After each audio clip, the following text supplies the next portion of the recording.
Ladies and gentlemen, welcome to the Urban Compass with Linwood Jackson.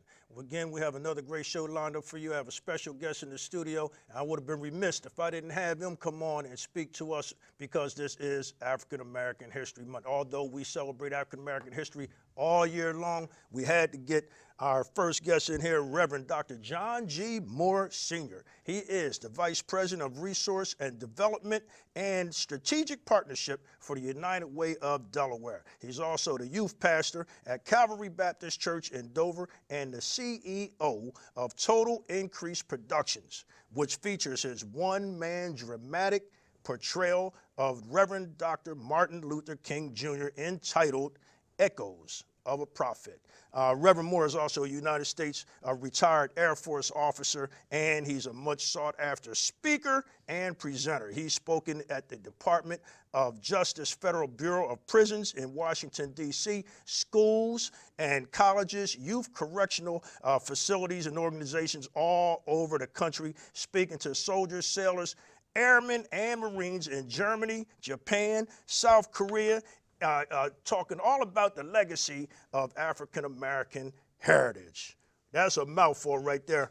Reverend Dr. John G. Moore, Sr. How you doing today, sir? I'm doing great. Thanks for having me here. Oh, man, that was a mouthful. You know, you have speaking engagements all over the place. I know you're busy. We want to get you in and out quick as we can. I know you have another engagement. But please tell me, how many engagements do you do a year? Well, typically from January to February, because it's Martin Luther King's birthday and then it's African American History Month, I usually do about 30 to 40 engagements. So they go quickly. But then I speak all year long. So particularly those times I'm talking about Dr. King and about the heritage of African Americans. But throughout the year I do leadership training, and also, you know, I'm a preacher, so I do a lot of preaching. So it's about encouraging the community, uplifting people, and making them realize the pride that we have as a people of color. But the pride in African American history is not just a black history, it's an American history. It is American history, and it needs to be told throughout schools all over the country. Now, I understand you memorized all of Dr. King's principal speeches. How many is that? Well, thinking about that Echoes of a Prophet presentation, that alone is 5 speeches. Now, I know I have a dream speech from beginning to end, the way that he delivered it in Washington, D.C.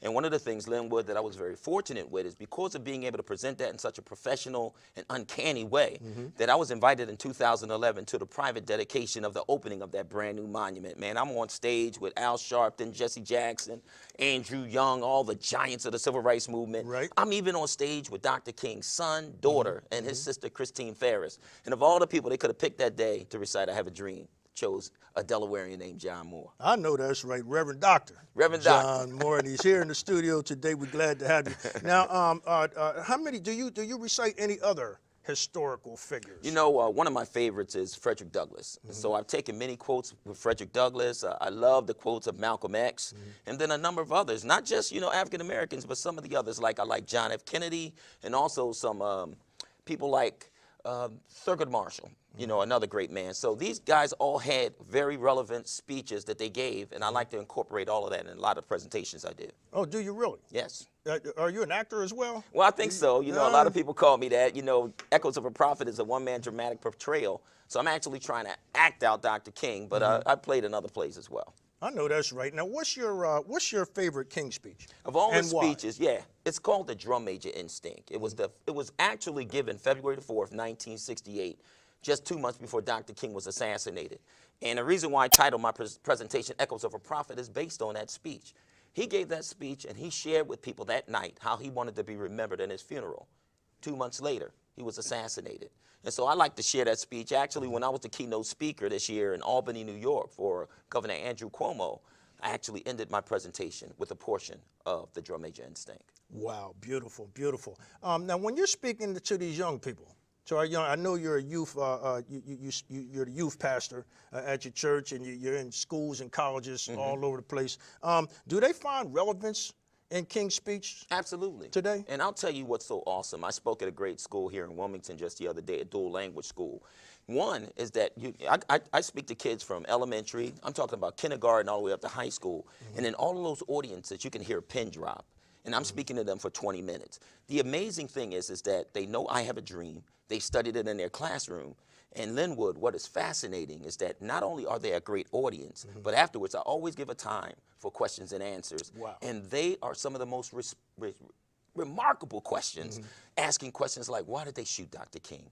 What did he stand for? Why did he do what he did? And so it's very relevant for our young people today to know what this great man did. I know that's right, and that's a good thing. You know, our young people, they just suck up all this information that you're putting out there. You're engaging your audience and audience participation, involving them into your presentation. Have you been to the Montessori schools? I've been to all schools. Charter schools? All charter schools, and not only just those that are doing academically excellent. I've also gone into those that are considered as at risk.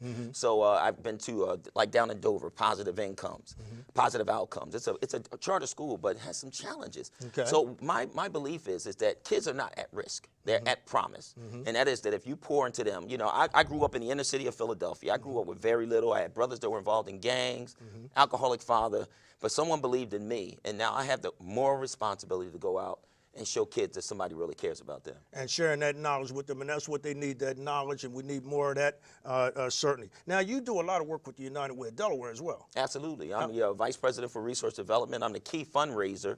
We raise about a total of about $18 million a year. And what my responsibility is just going to corporations, letting them know of our main mission of maximizing the community's resources to improve the quality of life for all Delawareans. So we want people to be prosperous. We really focus on early childhood education. We want our kids reading by 3rd grade.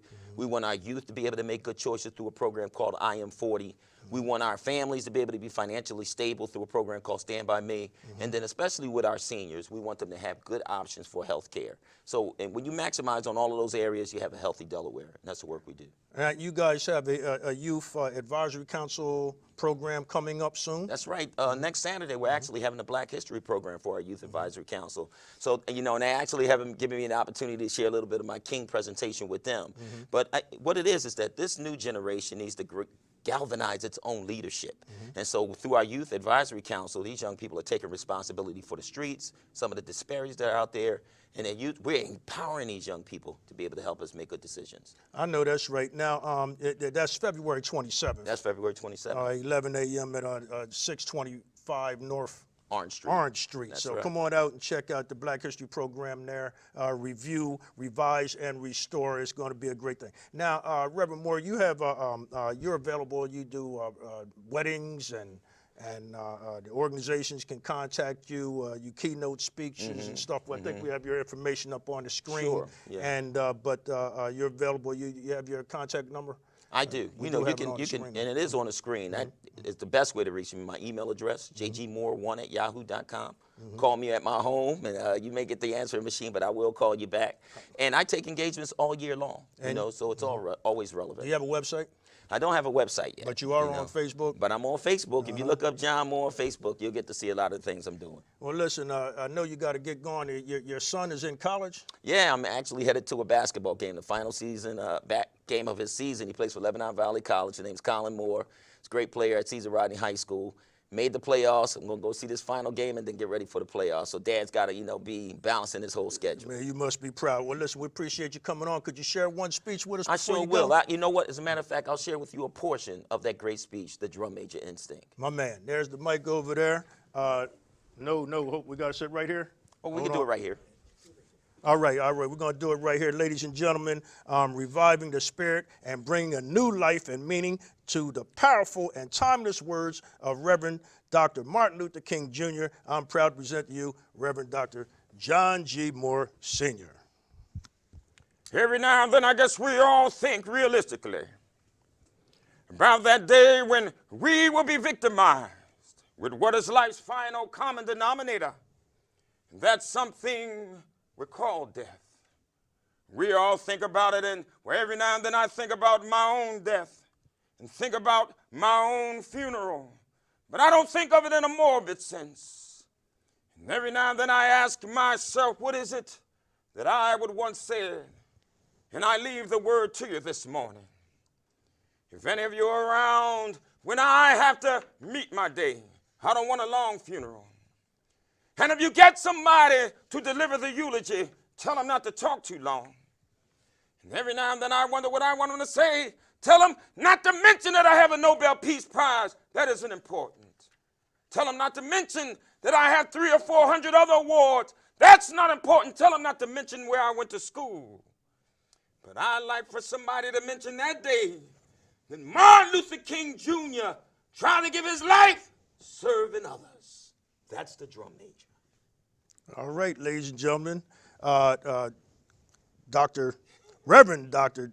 Martin Luther King, Reverend Dr. John G. Moore Thank you Sr., so much. bringing the spirit alive and keeping the Yes. spirit alive. We appreciate all the work that you're doing, and you so you're much, welcome on Brother the show. You Linwood. got something else coming up, let us know. Absolutely. And we appreciate you having me. Ladies and gentlemen, we're going to take a break. We come right back. We're going to have our next guest. Thank you.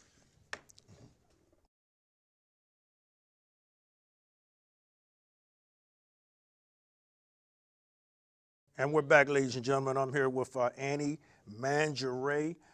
She brings wild and exotic creatures of the world inside your home, and she brought them right here in our studios today. I want to welcome Annie from Annie Menagerie. How are you, Annie? I'm very well, thank you. Who do you have? What do you got going on I have here? quite a few pets. These are my pets. A lot of them are rescue animals. Sometimes when I go home, I'll just find an animal in the porch. Somebody has heard that I take good care of them, and they drop them off. But this is an African pygmy hedgehog, and so it's originally from Africa. And pygmy means small, so there are larger ones in the world. But anyway, this is, as you can see, they have a good way to protect themselves. They can curl up in the tight little ball, and they can push their quills up, and they can vibrate them. And it's very difficult to hold them in a protection mode. Oh, okay. But she's very tame. I've been holding her since she was born, pretty much. So she's very tame. Her name is Hissy Fit. They like to eat, they're insectivores, so they like to eat bugs, mainly crickets and mealyworms are her favorite. And in England, they're about the size of a cantaloupe. The English love hedgehogs because they eat the insects. You know, English love their gardens, so they attract hedgehogs to their gardens. And they eat the insects and they don't use pesticides like we do. So anyway, they're what's known as pocket pets. That's kind of a new thing these last few years. Just smaller, kind of exotic pets that are easier for people to take care of in apartments and places like that. So anyway, I go to schools, daycares, nursing homes, birthday parties, and I teach kids how to respect and handle animals and talk about that. You know, they have feelings too, and they should be treated with respect and have respect for each other. I know that's right. And is that your mission? Yes, Is to educate young kids about? Yes, about the animals, and I bring in kind of like some of the things like don't get a rabbit at Easter, and it just depends what time of the year. I try to in other. And you travel all through the tri-state area, Actually, Philadelphia, there's- Jersey. Philadelphia, other parts of Pennsylvania, New Jersey, Delaware, Maryland, and is that 4 or 5? And Delaware. And you go to a function. You go to bring these critters. Critters, is that? Can Yeah, we I call call them critters? Yeah, call them critters. To schools and organizations. I do anything. I've been doing this for 22 years now. I do daycare, schools, nursing homes. They have me at the ice cream festival, and different big events like that. And I go just about anywhere anybody loves animals.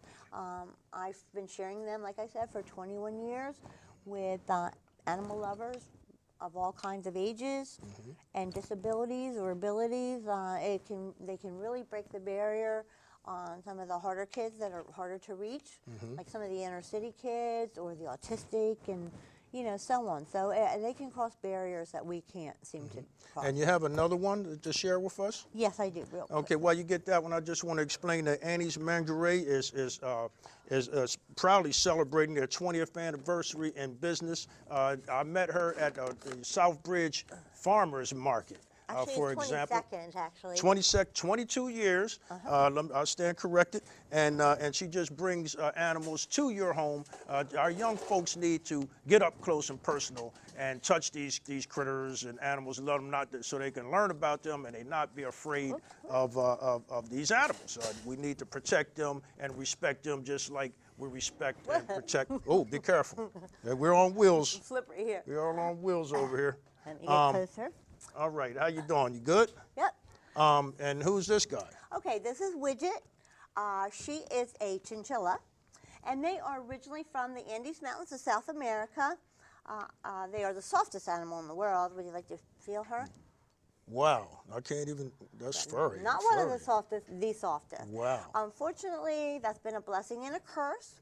They're from someplace very, very cold, so their fur helps keep them warm. But they've also been hunted for their fur for hundreds of years, and they're actually extinct in their natural habitat. There are no more. We only have them because somebody brought 10 to the United States about 100 years ago, and most of the chinchillas we have today are from those 10. So I think it's very sad. It takes 200 chinchillas to make one fur coat, and I think their fur looks much better on them than it does on us. I agree, a chinchilla, and you have one of them. I have a few. You have a couple, so they're breeding, or I suppose you can make chinchilla babies there and keep them from going extinct. And also, she's white, which is a very rare color. She's not albino because her eyes would be pink if she were. So I'm very lucky to have her. She's very unusual. They're usually what's called standard gray. But somebody moved a few years ago. Their names are Widget and Fidget, husband and wife. And she gave me, most of my animals were given to me, or are rescue animals, or I don't know. I end up with animals from all over the place. So anyway, I take most of them in. If I can't take care of them myself, I find somebody that can. I know a lot of animal people, so. Well, you were so lucky and blessed to be, and fortunate. How did you decide to get into caring for animals? Have you always been that way as a child? I loved animals as a child. I found they gave me unconditional love. I was the kind of person that was always bringing home, I don't know, a stray cat. Mom, can we keep it? You know, and so on and so on. So it was funny when I moved out of the house and got my own place and everything. I'm like, now, Mom, I can get anything I want. And that's what I pretty much did. I started taking animals to my son's preschool. And I was first doing wildlife rehab, and I would take like an orphan baby squirrel and show them how I was bottle feeding it. The next week, we would go the progression all the way until we release that squirrel into their courtyard, where the kids continue to give it sunflower seeds and stuff like that. So. Wow, that's a fascinating story, Annie. I tell you what, my brothers and I, we brought all kind of strange critters home too, but you know, we grew out of it kind of sort of, you know, they got a certain age and we left them. So it's good that, you know, that there are people out there like you who's taking care of these animals and critters, if you will. And this is again, a chinchilla. A chinchilla. Chin, like your chin. A chinchilla, a very one of the furriest. Do you have time to see her do a dust bath? Yeah, sure. Why not? Now we do have her contact information up on the page. If you guys want to bring Annie into your neck of the woods, so to speak, you know, your schools, organizations, functions are going on. You give her a call. You see her name and number is on the screen. I highly recommend this. She's going to schools. We have a Montessori director. A school director coming up next. We're going to ask her about bringing these animals into her school as well. I just think it's important that we reach out to and respect all living beings. You know, I like living, and I know these beautiful animals do as well. Woo. Yeah, I want to catch some of the dust. Oh, wow. This is, what do you got here? This is Raisin. That's one of the babies. Actually, they don't live in these little, this is just how I get them from one place to another. Okay. And go ahead, do your thing. You need a help? You need a bath. hand? And it's not water, as you getting can see. that? All right. This is actually dust. And this is like the volcanic ash that would be found high up in the Andes Mountains where they're from. And here's how they take a bath. Time to take a bath. Oh, can you see? Wow. Wow, cool. All right. You don't know about taking turns. Look at them. They're gone. Do they have names? Yes, this is Widget. Her husband is Fidget. He's at home. Widget and and they Fidget. Had 2 babies in September, and I named them Raisin and Dusty. All right. I see why you got Dusty in there. Yeah. And how old are they? Well, Widget and Fidget are approximately 4 years old. They'll live to be maybe 10, 12 years old. Okay. And the baby was born in September, but she's pretty big now. So. Well, now, do you have a zoo that people can come to, or do you exclusively? I go to wherever. So I don't have the kind of insurance where I could do that, and plus I don't have the kind of room or facility or anything like that. But you do have I insurance. bring the zoo to you. Oh, all right. Now, it doesn't get any better than that. But you are insured and licensed, I I'm suppose? fully insured up to $2 million liability. USDA license, which is a federal license. Then you have to have, that means the federal veterinarians make spot checks to your house, check on all the housing, the health of the animals, make sure they're up to date on shots. So they're very healthy animals. They're very used to being handled by children. I would not bring anything to any party that would hurt anybody, and I would not bring anything that hadn't been checked by my vet first. My vet comes to my house, of course, because there's just too many of them to take to her. So. All right now. I know you have a lot of engagements coming up. You're on your way to one now, I believe. Yes, I'm on my way to a birthday party in Middletown for an 8-year-old girl. I do all ages. They all love me. And, well, it's actually they love my animals, but I get the love, too, just by being with them. So, yeah, if my animals could drive, I wouldn't even have to go. They're fabulous. And Well, Annie, I want to thank you for coming on. Ladies and gentlemen, Annie Menagerie. Menagerie. And the rest of that is we bring the zoo to you. We bring the zoo to you. You have her contact information on the screen. Please get in touch and support these animals. Do you take donations, volunteers? No, not really. Well, it'd be great. No, I don't really do that. What I do, actually, I have a pay it forward program. And although I don't make very much money, I take a portion of the proceeds of each show I do every month and donate it to a different animal or children's charity. Past beneficiaries have been like Faithful Friends. I just went blank. Well, you've been in the business for over 22 years, and we appreciate all the work that you're doing. You know, it brought me back. It reminds me when I was a kid. And when we was bringing all kind of critters home, my brother and I, my mom would scream, "Oh, no, what's that? Not another one." But anyway, Annie, I want to thank you for coming on and sharing with us today. Thanks and you're for welcome. having Come back anytime. Okay. All right, you want to share with us these fascinating creatures of the world. All right, ladies and gentlemen, we're going to take a break. We come back, we're going to bring our next guest on.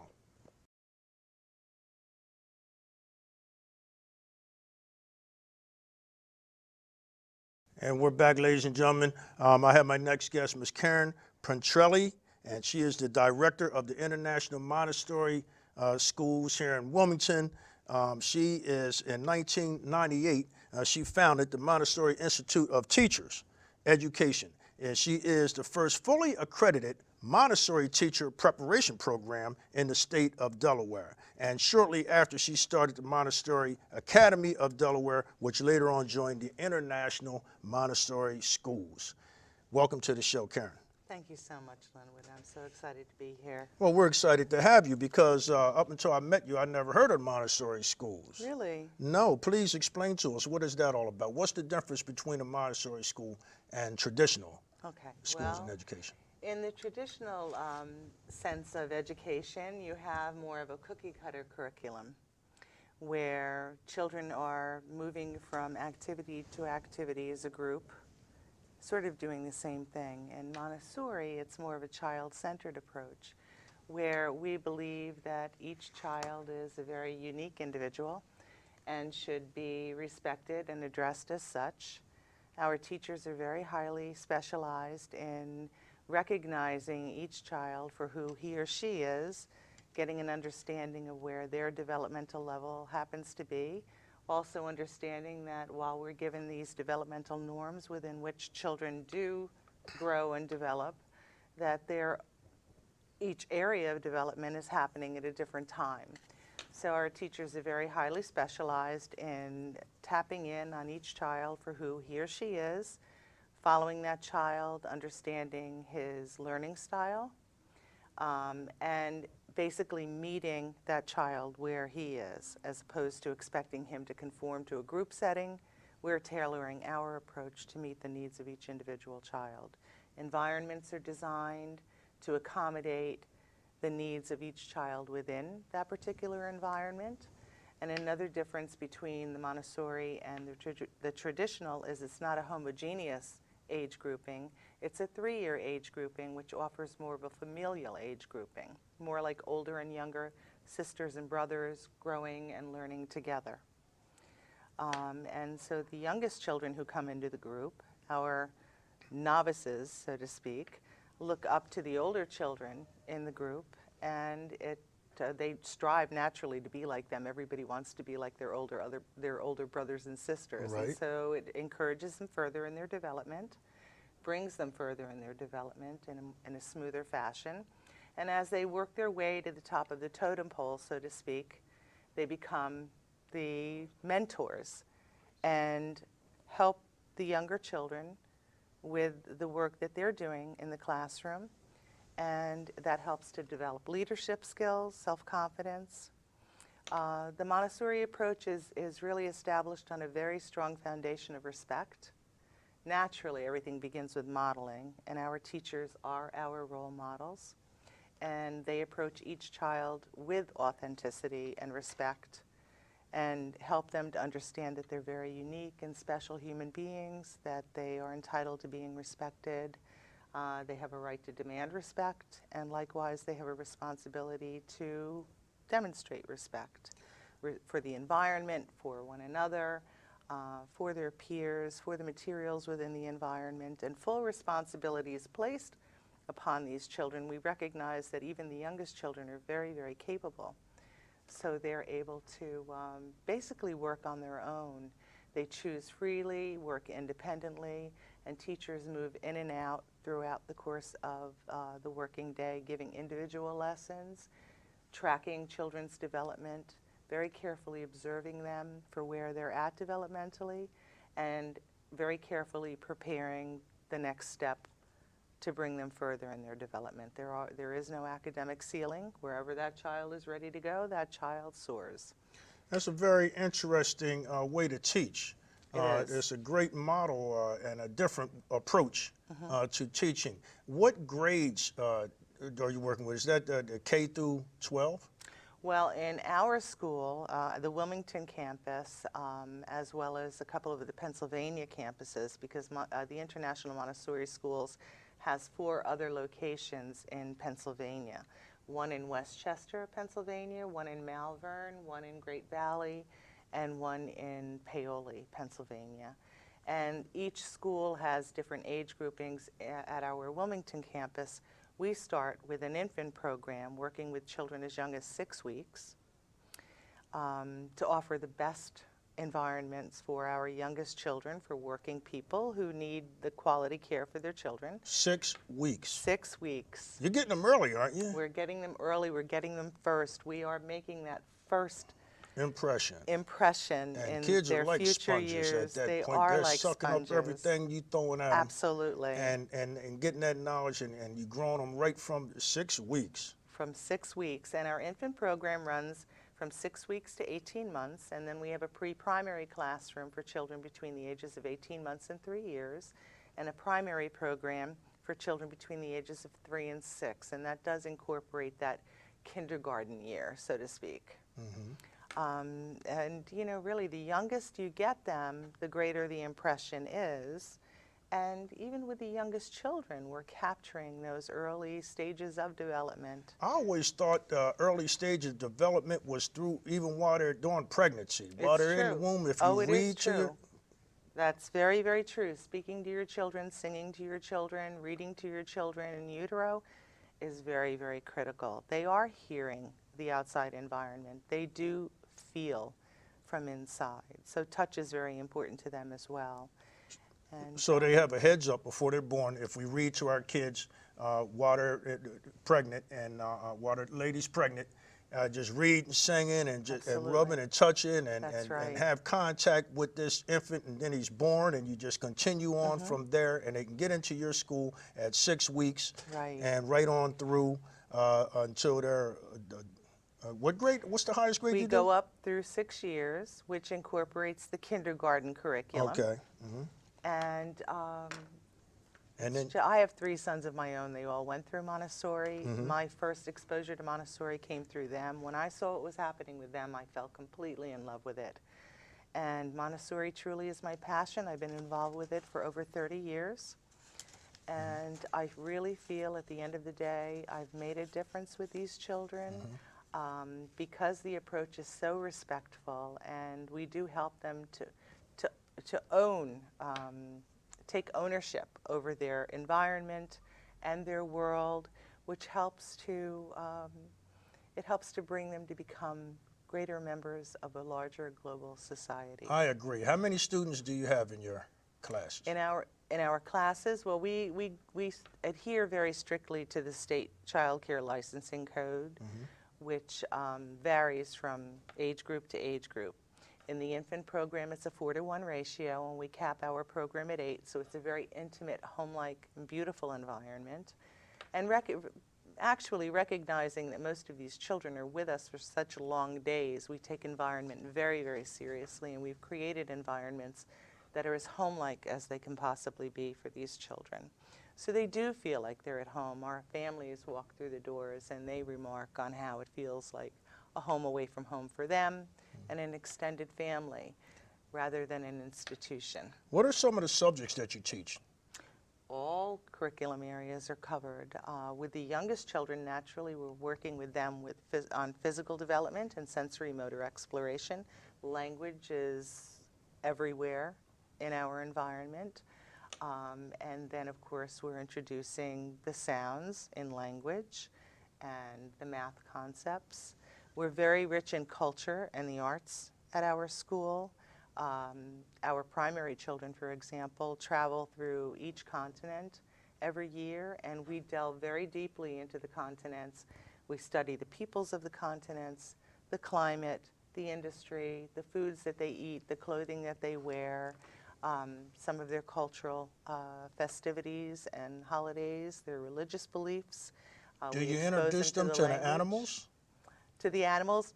Annie's Menagerie has been to my school many times. Oh, really? Yes, she Okay. has. You know she was just on earlier. Yes, she was just on, and yes, I'm very familiar with her. She has visited our school, and I'm sure she'll come back again.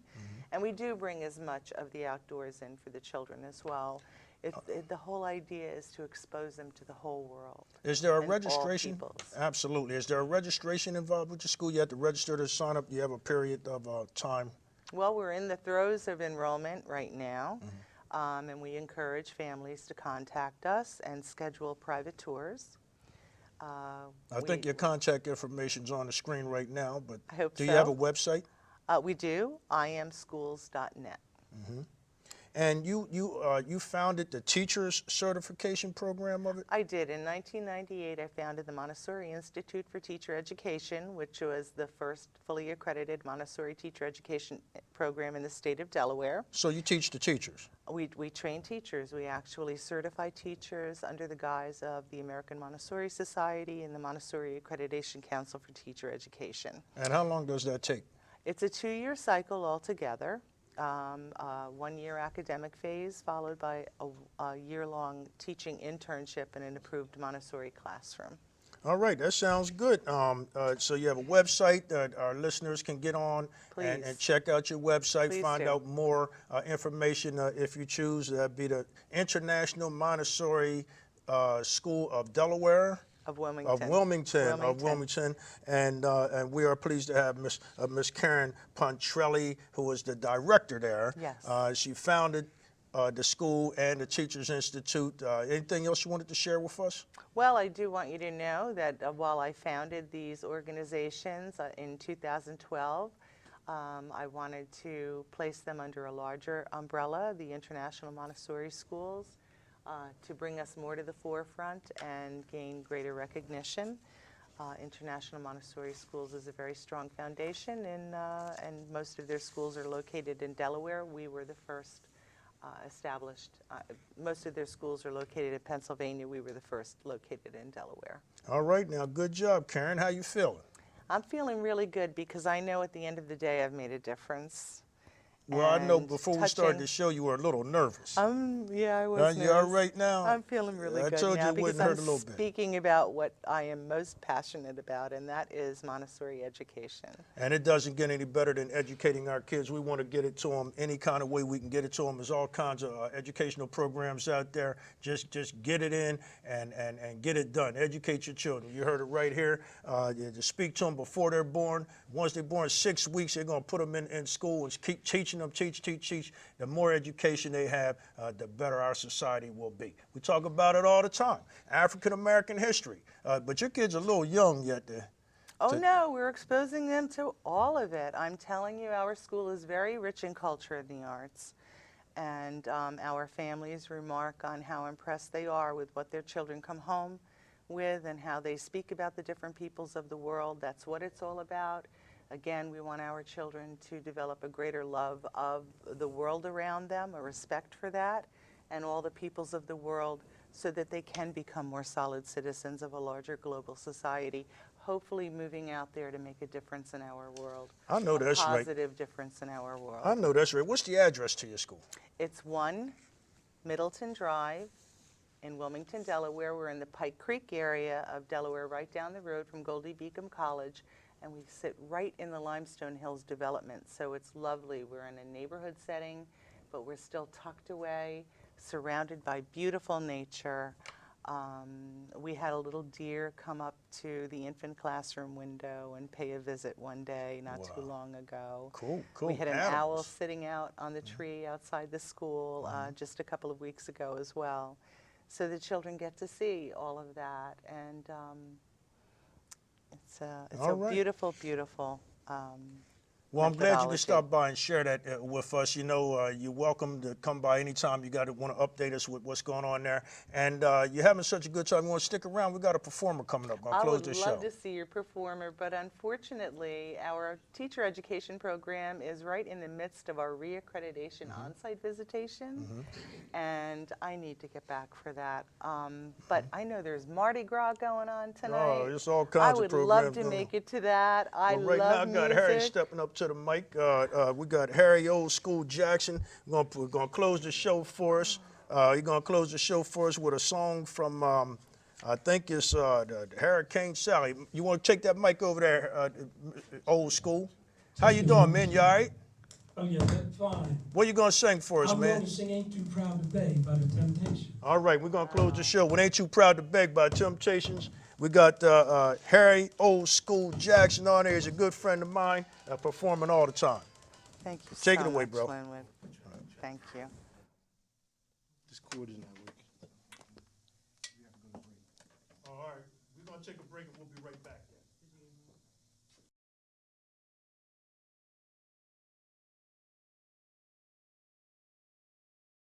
All right, ladies and gentlemen, we're back. The Urban Compass with Linwood Jackson. We had some great guests on today's show.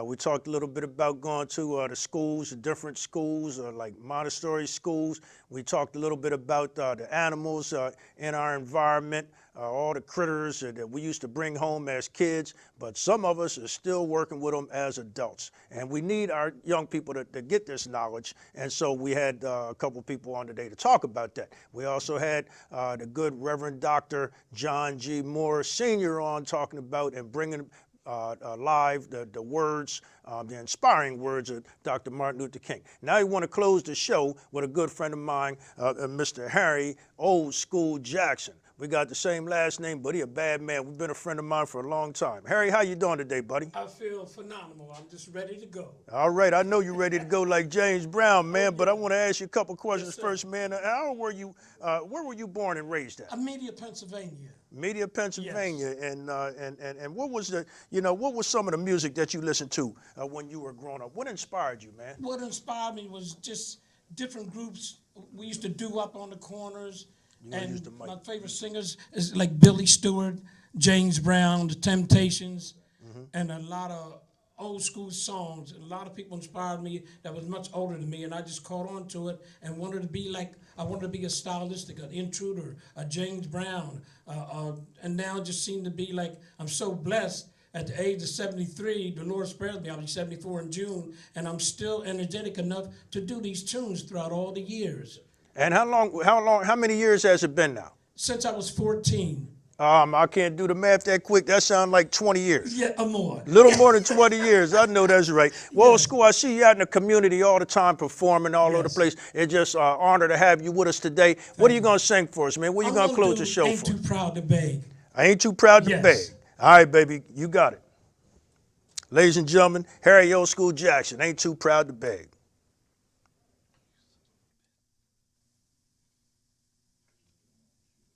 And I know you're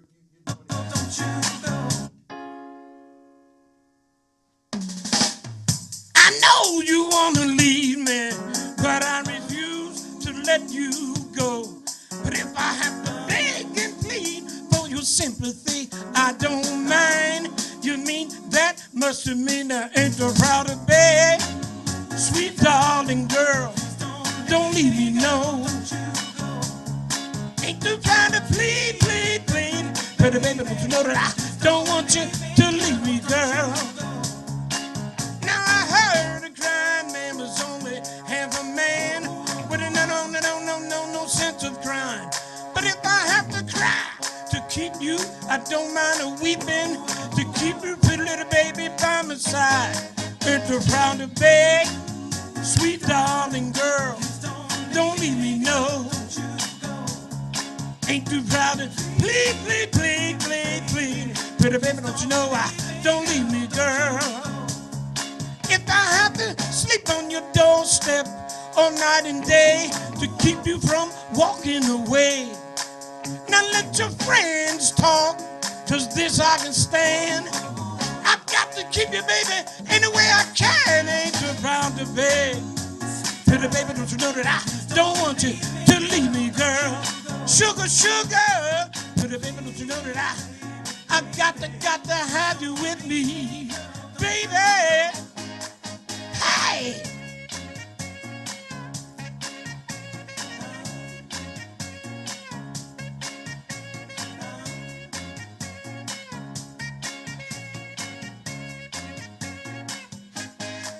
I'm kind of love so deep in the pit of my heart. But the baby, don't you know it's growing more and more. I'm not afraid to beg and plead to your darling. If pleading's gonna keep you from walking out the door, ain't too proud to beg. Pretty baby, don't leave me, girl. Ain't too proud to plead, no, no, no. Don't leave me, girl. Sugar, please don't leave me. Pretty baby, don't you know I don't want you to let me go, no. Baby, baby, baby, I ain't too proud to beg, and I'll never, never let you go. Ain't too proud to beg. All right, ladies and gentlemen. Old School. Hey, we got Harry, Old School Jackson, my main man here, man, getting it in. Always a pleasure to have you on the show, man. You know what I mean? I can't dance like you. I can't sing like you either, Harry. Man. That's 40 years of riding that bicycle on that tennis court. In the flesh, God #1. I know that's right. Now, where you performing at now? Anywhere soon? I do a lot of places. I do a lot of senior citizen places in Chester. I do Swarthmore College. How can people get in touch with you? Well, I have cards. Give me your phone number real quick. I think it's on the screen. Yeah, the number is 484-401-2576. All right, ladies and gentlemen, you heard it here in the Urban Council, Linwood Jackson. Harry, Old School Jackson, my man. Have a great day, ladies and gentlemen. We'll see you next time.